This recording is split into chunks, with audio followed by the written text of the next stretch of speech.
తర్వాత సౌమ్యాహ అంటే సోమరసాన్ని పానం చేసేటువంటి పితృదేవతలు ఉంటారు. ఆజ్యపులు అంటే ఏమిటి, నెయ్యిని పానం చేసేటువంటి వాళ్ళు ఉంటారు. అందులో ఈ పితృదేవతల్లో కొంతమందికి ఏమో అగ్ని సమర్పణ విహితం అవుతూ ఉంటుంది. అటువంటి పితృదేవతలకి అగ్నిలో సమర్పణ చేస్తూ ఉంటాం. కొందరికి ఈ అగ్నిలో హుతం చేయాల్సినటువంటి పని లేదు, వాళ్ళకి వేరే విధంగా అంటే ఏమిటి, ఏదో జలదర్పణాలను మరొక విధంగానూ చేస్తాం. కానీ అగ్నిలో చేయాల్సినటువంటి పని లేనటువంటి వాళ్ళు, అందువల్ల కొంతమంది పితృదేవతలు అగ్నులు అంటారు, కొంతమంది అనగ్నులు అంటారు, అనగ్నయ అంటారు. అగ్నిలో హోతం చేయాల్సినటువంటి అవసరం లేకుండా ఆహారాన్ని తీసుకునేటువంటి రెండు రకాలైనటువంటి పితృదేవతలు ఉంటారయ్యా అని చెప్పిన తరువాత, ఇప్పుడు ఈ పితృదేవతలకిను స్వధ అనేటువంటి అమ్మాయికిను తేభ్యో దధార కన్యే ద్వే వయునాం ధారిణీం స్వధాబుభేతే బ్రహ్మవాదిన్యౌ జ్ఞాన విజ్ఞానపారగే. అయా ఓ విదురా, స్వధా, ఈ స్వధాదేవి తేభ్య ఆ పితృదేవతలు అగ్నిశ్వాతులు, బర్షదులు, సౌమ్యులు, అజప్యాహ అని 4 రకాలైనటువంటి పితృదేవతలకి స్వధ అనేటువంటి అమ్మాయి భార్య అయిందిగా. 4 రకాలైనటువంటి పితృదేవతలకి వాళ్ళకి వయునాధారిణ ద్వే కన్యా దధార. అప్పుడు ఈ స్వాహ ఈ 4 రకాలైనటువంటి పితృదేవతల వల్ల ఆవిడ గర్భం ధరించింది. అందులో 2 కన్యలు పుట్టారు ఆవిడికి. ఒక అమ్మాయి పేరు వయున, రెండో అమ్మాయి పేరు ధారిణి అనేటువంటి 2 అమ్మాయిలు పుట్టారయ్యా స్వధకి. ఈ 4 పితృదేవతల యొక్క సంసారం వల్ల అప్పుడు వాళ్ళిద్దరూ కూడా వాళ్ళిద్దరూ కూడా జ్ఞాన విజ్ఞాన సారగే, వాళ్ళు జ్ఞానంలో బ్రహ్మాండమైనటువంటి అనుభవాన్ని పొందినటువంటి వాళ్ళు. అంటే ఏమిటి, స్వధకి పుట్టినటువంటి వయున, ధారిణి అనేటువంటి 2 అమ్మాయిలు కూడా వాళ్ళు ఆత్మస్వరూపం తెలుసుకున్నారు మొట్టమొదట. అంటే పరమాత్మ అంటే ఏమిటి, ఆత్మ అంటే ఏమిటి అనేటువంటి ఆ జ్ఞానాన్ని వాళ్ళు తెలుసుకున్నారు, నెంబర్ 1. ఆ తర్వాత ఏం చేశారంటే, ఆ జ్ఞానం తెలుసుకున్న తర్వాత ఆ జ్ఞానాన్ని జ్ఞాన విజ్ఞాన పారగే, ఆ జ్ఞానాన్ని విజ్ఞానం కింద మార్చుకున్నారు. అంటే ఇప్పుడు మామూలుగా ఏంటంటే, నాకు జ్ఞానం ఉందండి, నాకు ఆ విషయాలన్నీ తెలుసు అనుకుందాం అనుకోండి. అంటే ఏమిటి, నాకు ఏదో కూర ఎలా చేయాలో తెలుసు. ఎందుకు, నాకు పుస్తకం చదివాను అనుకోండి, నాకు తెలుస్తుంది. ఎవరో మీలాంటి వాళ్ళు ఎవరైనా చెప్పారనుకోండి, ఇలా చేయాలి, నాకు ఆ జ్ఞానం వచ్చింది. కానీ విజ్ఞానం రాలేదు. అంటే దాన్ని నేను అనుభవంలోకి తెచ్చుకోలేదు, నేను దాన్ని టెక్నాలజీ కింద మార్చుకోలేదు, దాన్ని ఏం చేయలేదు. నాకు జ్ఞానం మాత్రమే ఉంది, దాన్ని నేను అనుభవం కింద నేను మార్చుకోలేదు. అలా అనుభవం కింద మార్చుకునేటువంటి స్థితిని విజ్ఞానము అంటారు. వినియోగం చేయబడినటువంటి జ్ఞానము విజ్ఞానము.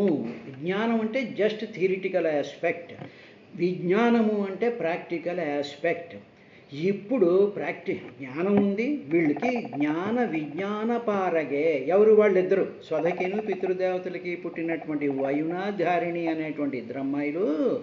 వాళ్ళకి జ్ఞానము ఉంది, పరమాత్మ యొక్క జ్ఞానము ఉంది. తరువాత ఆ జ్ఞానాన్ని వాళ్ళు విజ్ఞానం కింద మార్చుకున్నారు. అంటే దాన్ని వాళ్ళు అనుభవంలోకి తెచ్చుకున్నటువంటి వాళ్ళు ఏం చేశారంటే, బ్రహ్మవాదిన్యో, వాళ్ళ అనుభవంలోకి తెచ్చుకున్నారు. జ్ఞానం ఉంది, దాన్ని అనుభవంలోకి తెచ్చుకున్నారు, వాళ్ళు అనుభవిస్తున్నారు. బాగానే ఉంది. అలాగే కూర్చున్నారు అంటే కాదు, బ్రహ్మవాదిన్యో, దాన్ని 10 మందికి పంచిపెట్టారు, అదే బోధించారు. వాదము అంటే చెప్పడం అని అర్థం అన్నమాట. బ్రహ్మవాదినో, ఆ పరబ్రహ్మకు సంబంధించినటువంటి ఆ జ్ఞానాన్ని తాము అనుభవించినటువంటిది, తాము తెలుసుకుని తాము అనుభవించినటువంటి ఆ జ్ఞానాన్ని బ్రహ్మవాదినులయ్యారు, వాళ్ళందరికీ కూడా పంచిపెట్టారు. కాబట్టి మహాత్ములైనటువంటి వాళ్ళు ఏం చేస్తూ ఉంటారంటే, వాళ్ళకి జ్ఞానం ఉంటుంది, జ్ఞానాన్ని వాళ్ళు విజ్ఞానం కింద వాళ్ళు ఆ స్వరూపంలోకి వెళ్తారు, దాన్ని పంచిపెడుతూ ఉంటారు. అదేవిధంగా శ్రీరామకృష్ణ పరమహంస మహాజ్ఞాన స్వరూపమైనటువంటి విజ్ఞానం దాన్ని ఎప్పుడు ఆయన అనుభవించాడు. అనుభవించి ఏం చేశాడు? బ్రహ్మవాదిని స్వరూపం అయ్యాడు. అంటే తనకు ఉండేటువంటి 16 మంది అద్భుతమైనటువంటి శిష్యులకి ఆ జ్ఞానాన్ని ఆయన అనుభవపూర్వకంగా వాళ్ళకి ప్రసాదించారు. అలాగే భగవాన్ రమణ మహర్షులు కానివ్వండి, పరమాచార్యులు వారు కానివ్వండి, ఎవరైనా కానివ్వండి, మహాత్ములు అందరూ కూడా వాళ్ళ జ్ఞానం ఉంటుంది, దాని అనుభవం ఉంటుంది. అనుభవాన్ని 10 మందికి పంచిపెట్టేటువంటి లక్షణం ఎక్కడి నుంచి వీళ్ళకి కలుగుతూ ఉంటుందంటే, పితృదేవతారాధన చేసేటువంటి వాళ్ళకి పితృదేవతల యొక్క ఆశీర్వాదం ఈ విధంగా దొరుకుతూ ఉంటుంది. ఇది మనం గ్రహించవలసినటువంటి విశేషం. అందుకనే మన శాస్త్రంలో మన పెద్దలు ఏం చెప్తారంటే, పితృకార్యాలు చేయండి, పితృకార్యాలు చేయడం వల్ల మీకు శుభం కలుగుతుంది. అంటే శుభం అంటే ఏదో డబ్బులు వస్తాయి, ఇవి వస్తాయని కాదు. ఆత్మజ్ఞానం కలిగేటువంటి విధానం పితృదేవతల యొక్క ఆ కుమార్తెల ద్వారా, వయును ధారిణి అనేటువంటి అమ్మాయిల ద్వారా మనకు కలుగుతుందయ్యా అని చెప్పిన తర్వాత, భవస్య పత్ని తు సతీ భవం దేవమనువ్రత ఆత్మనస్సదృశం పుత్రం నలేభే గుణశీలత. అయ్యా ఇంక చివరమ్మాయి ఉంది కదా, సతి అనేటువంటి అమ్మయ్య. భవస్య శివుని పత్ని అయినటువంటి సతీ, ఆ సతీదేవి భవం దేవం దేవుడైనటువంటి శివుడికి అనువ్రత, ఆ శివుణ్ణి సేవించేటువంటి పతివ్రత అయింది. గుణశీలత, సమస్తమైనటువంటి గుణాలు, మంచి గుణాలు కలిగినటువంటి ఆవిడ గుణాలలో ఆవిడ ఆత్మనః తనకు తగినటువంటి, తనతో సమానమైనటువంటి, లేకపోతే తన భర్తతో సమానమైనటువంటి సదృశం, అటు తగినటువంటి పుత్రం నలేభే, పుత్రులు మాత్రం కలగలేదు. మిగతా వాళ్ళందరికీ పుత్రులు పుట్టారుగా, చూసాంగా కథలన్నీ.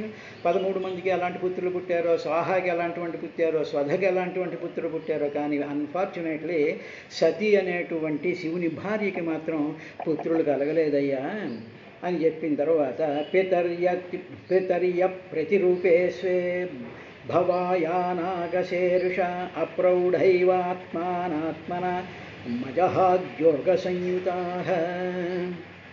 ఇంకా ఆవిడికి ఇంకొక అన్ఫార్చునేట్ థింగ్ ఏమి ఏర్పడింది అంటే, ఆవిడికి శివుని యందు ఏ దోషం లేకపోయినా సరే, ఈ సతీదేవి తండ్రి అయినటువంటి దక్షుడు మాత్రం ఆయన మీద ఎందుకో తెలియనటువంటి ఒక కోపాన్ని పెట్టేసేసుకుని ప్రతికూలం, ప్రతి దానికి ఎడ్డం అంటే తెడ్డం అనేటువంటి స్థితిలోకి ఈ మామగారు వెళ్ళిపోయాడయ్యా. పాపం పిల్లలు లేరు ఒక పక్కన, తన భర్తను ఏదైనా కాస్త గౌరవంగా చూస్తాడు అంటే అది చూడనటువంటి స్థితి ఆవిడికి వచ్చేసింది.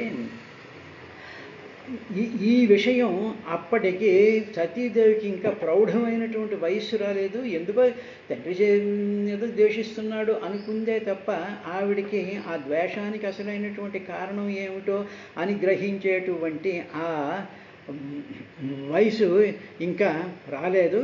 అలాగా ఆవిడకి వయసు వచ్చిన తర్వాత సతీదేవి ఏం చేశారంటే, అసలైనటువంటి విషయాన్ని గ్రహించి యోగశక్తి చేత తన దేహాన్ని వదిలిపెట్టేసిందయ్యా అన్నాడు. దీనికి సంబంధించినటువంటి కథ అంతా ఇక 2వ అధ్యాయంలో నుంచి వస్తుంది. కాబట్టి ఈ 63, 64, 61, 62, 63, 64 శ్లోకాలతో భాగవతం మహాపురాణంలో ఈ అధ్యాయం పూర్తయింది. కాబట్టి అందుకని ఇవాళ కొంచెం ఎక్స్ట్రాగా ఇంకొక ఫైలు ఓపెన్ చేయడం జరిగింది. రేపటి కార్యక్రమంలో 2వ అధ్యాయాన్ని చూద్దాం. హరి ఓం శ్రీ గురుభ్యో నమః. విదురా, మూర్తి అనేటువంటి 13వ అమ్మాయికి ధర్ముడు వలన నరనారాయణులు అనేటువంటి మహర్షులు పుట్టారు అనేటువంటి విషయం చెప్పాను కదా. ఆ తర్వాత నరనారాయణులే ఈ భూలోకంలో ద్వాపర యుగంలో శ్రీకృష్ణార్జునుల కింద పుట్టి దుష్ట శిక్షణకి, శిష్ట రక్షణ కోసం వచ్చారు అనేటువంటి విషయం అది అందరికీ తెలిసినటువంటి విషయమే కదా అని చెప్పిన తర్వాత, ఈ నరుడు నారాయణుడు అనేటువంటివి ఎవరు అనేటువంటి విషయాన్ని జాగ్రత్తగా గమనించినట్లయితే, నరుడు అనేటవాడు జీవుడు, నారాయణుడు అనేటువంటి వాడు పరమాత్మ.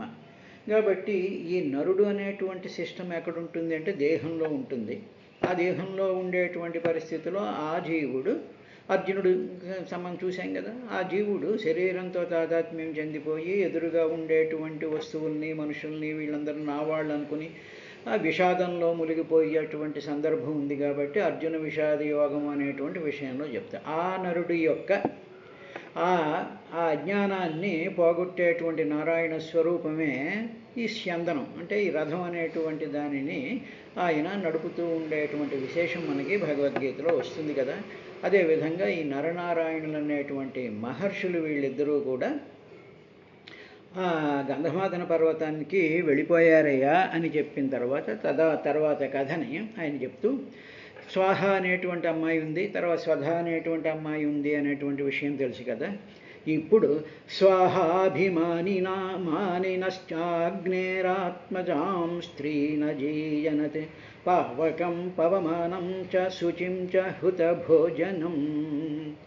అభిమానిన ఓ విదురా, ఇప్పుడు స్వాహ అనే అమ్మాయిని అగ్నిదేవుడికి ఇచ్చి వివాహం చేశాడు కదా. ఇప్పుడు ఆ అగ్నికి స్వాహాదేవినిచ్చి వివాహం చేస్తే వాళ్ళ సంతానం 3 పిల్లల్ని కన్నారు. అగ్ని, స్వాహ అనేటువంటి ఆ భార్యాభర్తలిద్దరూ కూడా 3 పిల్లల్ని కన్నారయ్యా, 3 మగపిల్లల్ని. వాళ్ళ పేర్లు ఏమిటంటే పావకం, పవమానం, తర్వాత శుచి అనేటువంటి వాళ్ళు పుట్టారు అనేటువంటి విషయం చెప్తూ ఇక్కడ ఒక పదాన్ని వేదవ్యాస మహర్షి వాడారు. స్వాహ అభిమానిన అగ్నేహ అన్నాడు. అగ్నే అభిమానిన అనేటువంటి పదం వాడాడు. అగ్నికి అభిమానము అంటే ఏమిటి? అగ్నికి ఒకటి అభిమానం అంటే ఏమిటి? ఒక దాని మీద అగ్నికి చాలా అభిమానం ఉంటుంది. అంటే అగ్నికి అభిమానము అంటే మామూలుగా మీరంటే నాకు చాలా అభిమానం అండి అంటాం కదా. అదేవిధంగా స్వాహ అభిమానిన అగ్నే ఆత్మజాం. ఇప్పుడు ఆ అగ్నికి చాలా అభిమానం ఉందిట. స్వాహ మీద ఎలాగ భార్య మీద అభిమానం ఉంటుంది, అలాగ వాళ్ళు అభిమానం కలిగినటువంటి ఆ అగ్నికి స్వాహాదేవి వల్ల పావకం, పవమానం, శుచి అనేటువంటి 3 పిల్లలు పుట్టారు అన్నాడు. అంటే ఇప్పుడు ఈ పదం ఇక్కడ కొత్తగా మనకి కనిపిస్తూ ఉంటుంది. అగ్నికి అభిమానం ఏమిటి అనేటువంటిది కానీ జాగ్రత్తగా గమనించినట్లయితే వాళ్ళకి పుట్టినటువంటి పిల్లల పేర్లు తెలుసుకుంటే అగ్నికి ఉండేటువంటి అభిమానం ఏమిటో తెలిసిపోతుంది. ఇప్పుడు పావకుడు అనేటువంటి దానికి అర్థం ఏమిటంటే పునాతీతి పావక. పునాతీతి పావక అంటే ఏమిటి? శుచి అంటే శుచి చేసేటువంటి అంటే శుభ్రం చేసేటువంటి వాడు, పవిత్రం చేసేటువంటి వాడు పావకుడు. ఇప్పుడు అగ్నికి తనకు ఉండేటువంటి అభిమానం ఏమిటి అంటే, అభిమానం అంటే తనకు ఉండేటువంటి నాకు చాలా అభిమానం అండి అంటాం. అంటే ఏమిటి? నాకు ఒక అభిమానం ఉంది అంటే నేను ఆ క్వాలిటీని నేను లైక్ చేస్తూ ఉంటాను, నాకు చాలా అభిమానము అంటాం. అదేవిధంగా మీరంటే అభిమానం అండి అంటాం, అంటే మీ మీద ప్రేమ ఉంటుంది అని. అంటే ఇప్పుడు ఏమిటన్నమాట? ఈ అభిమానము అనేటువంటిది అగ్నికి ఎవడు పుట్టాడంటే పావకుడు అంటే పవిత్రం చేసేటువంటి వాడు ఒక అర్థం. తర్వాత పావకము అంటే నిప్పు అని అర్థం. నిప్పు అంటే బొగ్గులతో ఉండేటువంటి నిప్పు ఉందనుకోండి, కర్రలతో ఉండేటువంటి నిప్పు ఉందనుకోండి, అందులో నుంచి జ్వాల ఇంకా రావటం లేదు, నిప్పులు కింద ఉన్నాయి.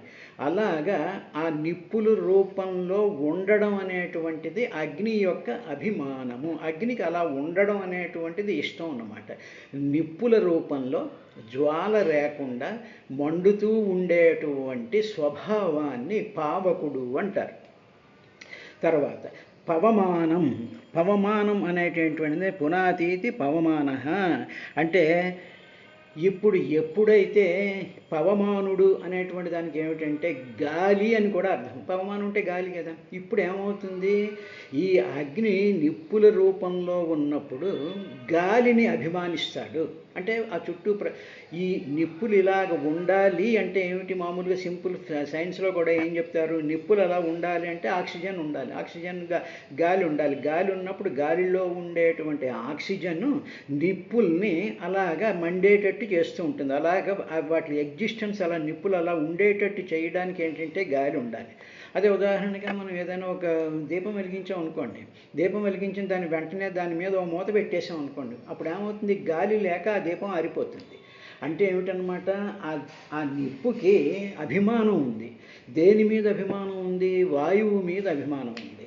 కాబట్టి ఆ వాయువుని, అంటే తనను వెలిగించి తనను పోషించేటువంటి కొడుకు పుట్టాడు, అంతే కదా. తండ్రికి కొడుకు పుట్టాడు అనుకోండి, ఆ తండ్రికి అభిమానం ఉంటుంది కొడుకు మీద. ఎందుకు అభిమానం ఉంటుంది అంటే, ముసలితనంలో తనకి ఆనందాన్ని ఇస్తాడు, తనని పోషిస్తాడు, తనని పెంచుతాడు, తనను చూసుకుంటాడు అనేటువంటి అభిమానం ఉంటుంది.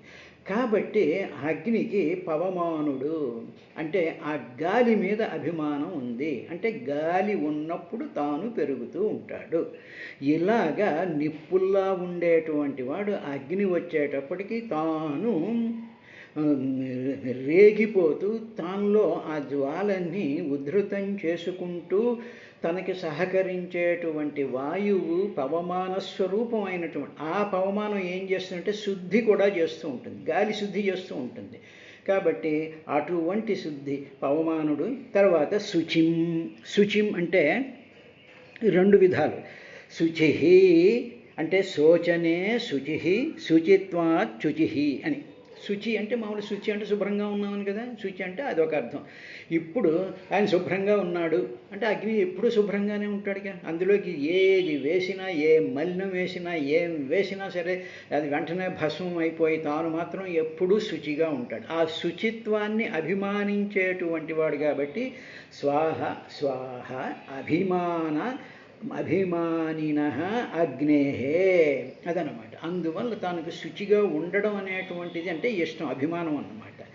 అదేవిధంగా మిగతా వాటిలన్నింటినీ కూడా శుచిగా ఉంచేటువంటి లక్షణం అగ్నికి ఉంది. కాబట్టి ఆ అగ్ని నిప్పు స్వరూపంలోనూ గాలితో వచ్చి మండే స్వరూపంలోనూ శుచిగా ఉండేటువంటి దానితోనూ ఈ అగ్నికి ఈ ముగ్గురు కొడుకులు వాళ్ళు పుట్టారు.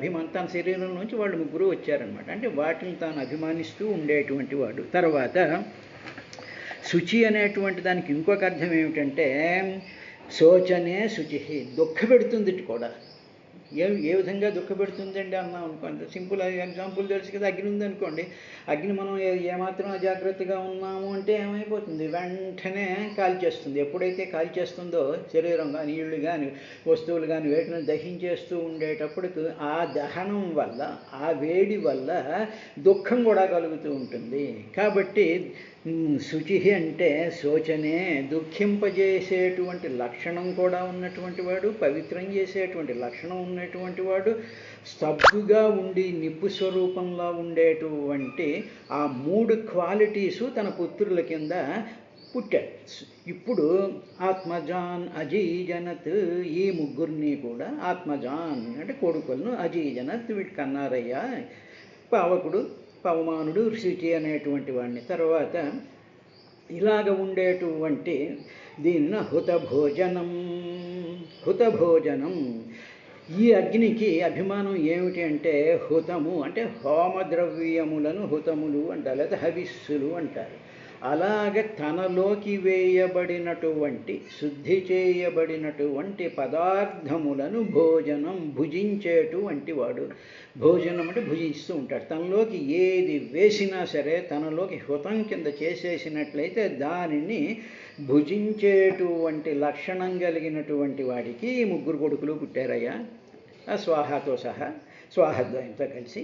ఆ తర్వాత మరి వాళ్ళ వంశం ఏమిటో అనేటువంటి చెప్తూ తేభ్యోగ్నయ స్వయంభవంశ్చత్వారింశచ్చ పంచచ తాయే వైకోన పంచాశత్సాతకం పితృపైతామహై.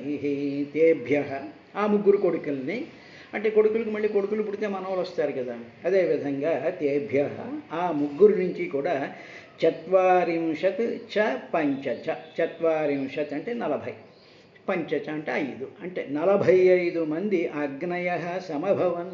ఈ ముగ్గురు కొడుకులకి అంటే పవనుడికి శుచికి కూడా 45 మంది అగ్నిస్వరూపాలు పుట్టారయ్యా. వాళ్ళు తే ఏవ వారే పితృ పైతామహై సాకం అంటే ఏమిటి? ఆ 45 మంది కొడుకులు ప్లస్ ఈ ముగ్గురు, పవమానుడు, పావకుడు, శుచి 48, తాతగారైనటువంటి అగ్నితో 49. కాబట్టి ఈ 49 కూడా ఏకగోణ పంచాశత్. మొత్తం అగ్నిగారి ఫ్యామిలీ ఎంత అయిందనమాట? తాతగారైనటువంటి అగ్ని, కొడుకులైనటువంటి పవమానుడు, పవనుడు, శుచి, వాళ్ళకి పుట్టినటువంటి 45 మంది అగ్నుల్ని కూడా 49 మంది అగ్నులు అంటారు. అంటే 49 రకాలైనటువంటి అగ్నులు ఈ సృష్టిలో ఉన్నాయి అని చెప్పాడు. ఇది సైంటిస్టులు జాగ్రత్తగా ఆలోచించి ఈ లెక్కని కన్ఫర్మ్ చేయాల్సినటువంటి, రీసెర్చ్ చేయాల్సినటువంటి అవసరం ఉంది. ఉదాహరణకి అదేవిధంగా ఈ 49 అగ్నులు ఎవరైతే ఉన్నారో ఈ అగ్నులు ఏ విధంగా ఉంటారు అనేటువంటి విషయాన్ని కానీ జాగ్రత్తగా కొంచెం సైంటిఫిక్గా మనం ఆలోచించామనుకో, సూర్యుడి కిరణాల నుంచి భూమి మీదకు వస్తున్నటువంటి సూర్యుడి కిరణాలని ఏమిటంటే సప్తాశ్వరథమారూఢం అంటాం కదా, 7 రంగుల్లోకి విడిపోతుంటాయి. సూర్యుడి కిరణం వచ్చేటప్పుడు దాన్ని వేసేటప్పుడు 7 రంగుల కింద మారిపోతూ ఉంటుందిగా, అంటే 7 వర్ణాల కింద మారిపోతుంది. అది ఆ సూర్యుడి కాంతిలో ఏముంటుంది? వేడి ఉంటుందిగా, అగ్ని ఉంటుందిగా. ఆ అగ్ని 7 కింద మారిపోయిందిగా. ఇప్పుడు ఆ 7 కూడా ఒక్కొక్క అగ్ని కూడా 7 విధాలైనటువంటి పనులు చేస్తూ ఉంటాయి. అంటే ఏమిటనమాట? ఒక్కొక్క ఎనర్జీ ఒక ఫ్రీక్వెన్సీతో వచ్చినటువంటి ఎనర్జీ 7 రకాలైనటువంటి పనులు చేస్తూ ఉంటుంది. కాబట్టి 7 × 7 49 పద్ధతుల ప్రకారం ఇవి జరుగుతూ ఉంటాయి. ఇప్పుడు ఈ విధంగా 49 రకాలైనటువంటి సూర్యుడి యొక్క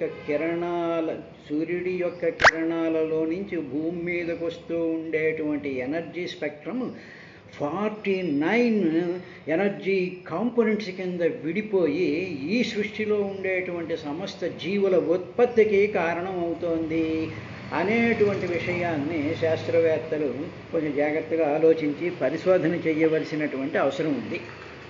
సరే, అది పక్కన పెట్టిన తర్వాత ఈ 49 మంది అగ్నులు ఉన్నారు కదా, ఇప్పుడు వీటికి సంబంధించినటువంటి 49 రకాలైనటువంటి అగ్నులు ఉన్నాయి. వాటిల్ని మహర్షులు ఏం చేశారో విదురా తెలుసా? వైతానికే కర్మణి యన్నామభిర్బ్రహ్మవాదిభిః ఆగ్నేయ ఇష్టయో యజ్ఞే నిరూప్యంతే అగ్నయస్తుతే.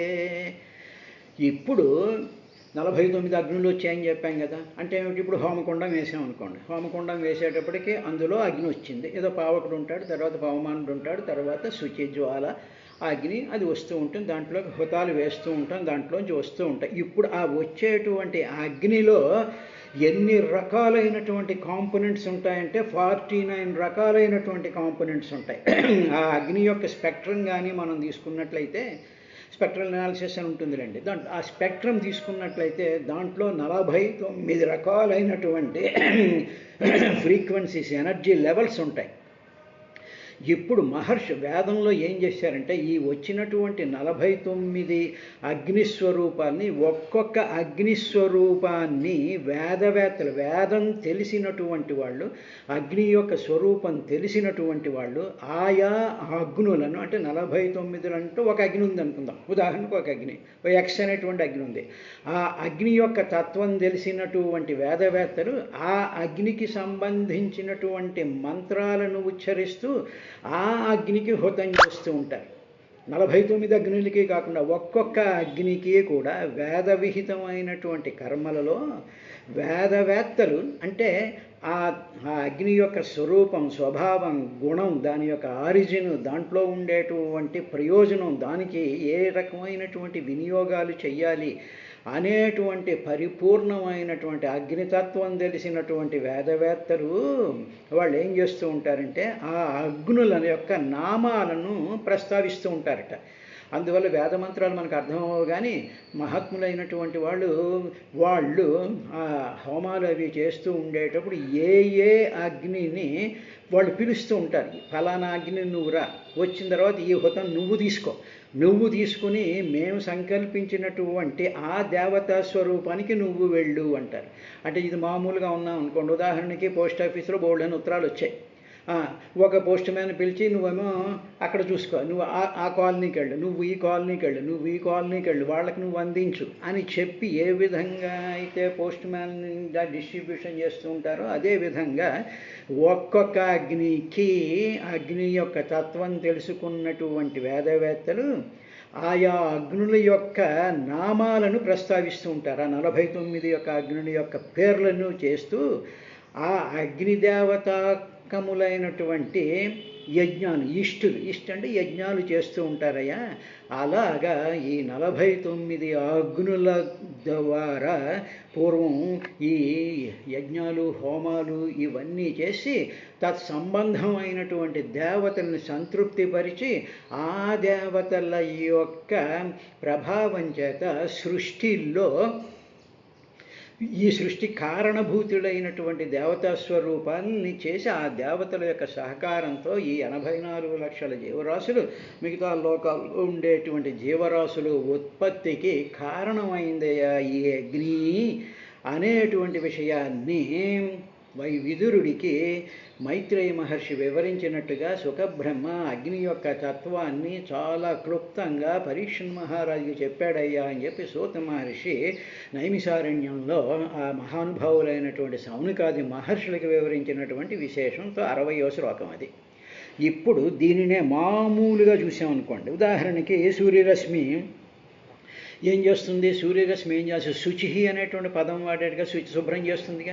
అంటే ఏమిటనమాట? సూర్యరశ్మి పడుతుంది అనుకో, మురికి కాలవో లేకపోతే మురికిగా ఉండేటువంటి పదార్థం ఉందనుకోండి, ఆ నీళ్ళలో కలిసిపోయి మురికి ఉందనుకోండి, అప్పుడు ఏమవుతుంది? సూర్యుడిలో ఉండేటువంటి ఆ కాంతి అంతా వచ్చి అందులో ఉండేటువంటి ఆ ఎనర్జీ వచ్చి ఏం చేస్తుంది? అక్కడ ఉండేటువంటి మలిన పదార్థాలన్నింటినీ కూడా శుచి చేసేసి అక్కడ ఉండేటువంటి ఆ మలినమైనటువంటి వాయువుని ఏ విధంగా అయితే శుభ్రం చేస్తుందో ఆ విధంగా మలినమైనటువంటి వస్తువుల్ని భస్మం చేసేటువంటి ఆ ప్రాపర్టీ అంటే అగ్నికి అభిమానం. అందువల్ల శుచి అనేటువంటి కొడుకు పుట్టాడు అని మామూలుగా మనకి కథా ప్రకారంగా చెప్తారు. అదేవిధంగా లోపలుండేటువంటి జఠరాగ్ని స్వరూపంలో ఉంటాడు. జఠరాగ్ని స్వరూపంలో ఉన్నాడు అనేటువంటి అక్కడ ఏదైనా మంట ఉందా? 4 బొగ్గులుండి దానికి కిరసనాయిలు పోసి అంటించి మంట కింద కాదు కదా. అగ్ని అంటే ఏమిటి? It is N energy. ఆ ఎనర్జీ జఠరాగ్ని స్వరూపంలో ఉంటుంది. అహం వైశ్వానరో భూత్వా ప్రాణినా దేహమాశ్రితః ప్రాణాపాన సమాయుక్తో పచామ్యన్నం చతుర్విధం అన్నాడు కదా. పచామ్యన్నం దేనితో? పానాపాన ఆ వాయువులతో పవమానంతో ఆ అగ్ని జఠరాగ్ని స్వరూపం కిందుండి మనుషుల యొక్క జీవితాలు నిలబడడానికి ఈ జఠరాగ్ని స్వరూపంలో ఉన్నాడు. కాబట్టి ఆ అగ్ని ఏం చేస్తుందంటే సృష్టిలో ఉండేటువంటి జీవుల యొక్క నిలకడని, జీవులు బతికి ఉండడానికి కారణమైనటువంటిది అగ్నిస్వరూపం. అందువల్ల ఈ మానవులు జన్మించే ముందు ఓ విదురా ఈ అగ్నులన్నిటినీ కూడా డిజైన్ చేశారయ్యా.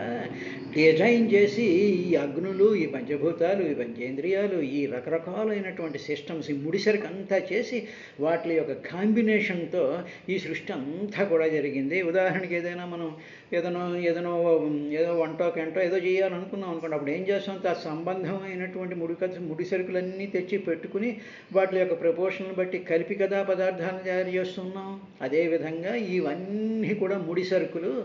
ఈ ముడి సరుకులతో తీసుకొచ్చి భగవంతుడనేటువంటి బ్రహ్మాండమైనటువంటి ప్లానరు, ఇంజనీరు, మహాశక్తి సమన్వితుడు, జ్ఞానం కలిగినటువంటి వాడు ఆయన ఈ విధంగా చేశాడయ్యా అని చెప్పిన తర్వాత అదేవిధంగా ఈ అగ్ని ఏం చేస్తుంది అనేటువంటి విషయాల్ని మనం చూసినట్లయితే అనేక రకాలైనటువంటి పనులు ఉంటాయి. అదేవిధంగా మన శరీరంలో కానీ సెన్సిటివ్ థర్మామీటర్స్ పెట్టి డిఫరెంట్ పొజిషన్స్లో లోపల శరీరంలో డిఫరెంట్ పొజిషన్స్ దగ్గరికి వెళ్ళి మనం టెంపరేచర్ కానీ మెజర్ చేయగలిగితే మనకి ఈ 49 రకాలైనటువంటి అగ్నుల యొక్క అంశం కూడా కనిపిస్తూ ఉంటుంది. ఇది ఎవరైనా బయలాజికల్ సైంటిస్ట్ ఎవరైనా చేయగలిగితే అది కూడా అద్భుతమైనటువంటి సపోర్ట్ అవుతుంది. వేదం చెప్పినటువంటి 49 అగ్నులకు సంబంధించినటువంటి విశేషం. ఇది అయిన తర్వాత ఓ విదురా ఇంకా ఏం చెప్పాడు మైత్రేయ మహర్షి అంటే అగ్నిష్వాత్త బహిర్షద సౌమ్యా పితర అజపా సాగ్నయో అనగ్నయస్తేషాం పత్ని దాక్షాయిణీ స్వధా. దాక్షాయిణి అంటే దక్షిణి పుత్రిక అయినటువంటి స్వధ అనేటువంటి అమ్మాయిని ఎవరికిచ్చారు? పత్ని, భార్య అయిందాయా. ఎవరికిచ్చారు స్వధ అనేటువంటి అమ్మాయిని? పితృదేవతలకు ఇచ్చాడు. ఆ పితృదేవతలు ఎంతమంది ఉన్నాయి, ఎన్ని రకాలైనటువంటి వాళ్ళు ఉన్నారు అంటే ఆ పితృదేవతలు అగ్నిశ్వాత్తులు, బర్హిషదులు, తర్వాత సౌమ్యులు, అజ్జపాహ అనేటువంటి 4 వెరైటీస్ ఆఫ్ పితృదేవతలు ఉన్నారు. అంటే ఉదాహరణకి మామూలుగా ఎవరైనా మనిషి పోయాడు అనుకోండి, అనేటప్పటికి ఏం చేసేవాడు? పితృలోకానికి వెళ్ళాడు అంటాడు. ఇప్పుడు పితృలోకానికి వెళ్ళినటువంటి ఆ జీవుడు పితృదేవతా స్వరూపం చెందేటువంటి సందర్భంలో ఈ 4 కేటగిరీస్లోకి పంపిస్తారు. అగ్నిశ్వాత్తుడు కానీ, బర్హిష్ఠుడు కానీ, సౌమ్యుడు కానీ, అజ్జప అనేటువంటి 4 వెరైటీస్ ఆఫ్ పితృదేవతలు ఉంటారు. అందువల్ల ఈ వెళ్ళినటువంటి జీవుడు ఇందులోకి వెళ్ళాడా, ఆ ఇంట్లో అగ్నిశ్వాత్తుడి ఇంట్లో ఉన్నాడా, ఇందులో ఉన్నాడా, ఆ ఇంట్లో ఉంటే ఆ జీవుడిని అగ్నిశ్వాత్త పితృదేవత అంటాం. ఈ విధంగా 4 కేటగిరీస్ ఆఫ్ పితృదేవతలు ఉన్నారయ్యా. ఆ పితృదేవతలు ఏం చేస్తూ ఉంటారంటే వాళ్ళు సాగ్నయో అనగ్నయస్తేషాం పత్ని దాక్షాయిణీ స్వధా. తరువాత ఈ పితృదేవతల్లో ఉండేటువంటి రహస్యం ఏమిటంటే అగ్నిశ్వాత్తులు అనేటువంటి పితృదేవతలు వీళ్ళు అగ్నిస్వరూపంలో వాళ్ళకి స్వధా సమర్పిస్తూ ఉంటాం. అగ్నయ అంటే ఏమిటనమాట? వీళ్ళలో కొందరికి అగ్నియందు సమర్పణ చేయడం అనేటువంటి జరుగుతుంది. అంటే అగ్నిలో మనం రకరకాలైనటువంటి హోమం చేస్తాం, పితృకార్యం చేస్తూ ఉంటాం కదా. ఎందుకు చేస్తూ ఉంటామంటే మన పితృదేవత ఎందులో ఉన్నాడో మనకి తెలియదు, ఉన్నాడు అనుకుంటాం అనమాట. అగ్నిలో హోమం చేసినటువంటి పదార్థాన్ని అగ్నిశ్వాత్ కేటగిరీలోకి వెళ్ళినటువంటి పితృదేవత దాన్ని తీసుకుంటూ ఉంటాడు. తర్వాత బర్హిషదులు అంటే ఈ పితృదేవతలకి వాళ్ళు కూర్చునేటువంటి ఆసనాలు వేని మీద ఉంటాయంటే దర్భలాసనాలు. బర్హిషదం అంటే దర్భలు అనమాట. వాళ్ళకి దర్భలు ఆసనాలుగా కలిగినటువంటి వాళ్ళు ఉంటారయ్యా. అలాగే సోమరసం పానం చేసేటువంటి వాళ్ళు ఉంటారు, నెయ్యి పానం చేసేటువంటి వాళ్ళు ఉంటారని చెప్పి రేపటి కార్యక్రమంలో మిగతా విశేషాన్ని చూద్దాం. సోమరసం పానం చేసేటువంటి వాళ్ళు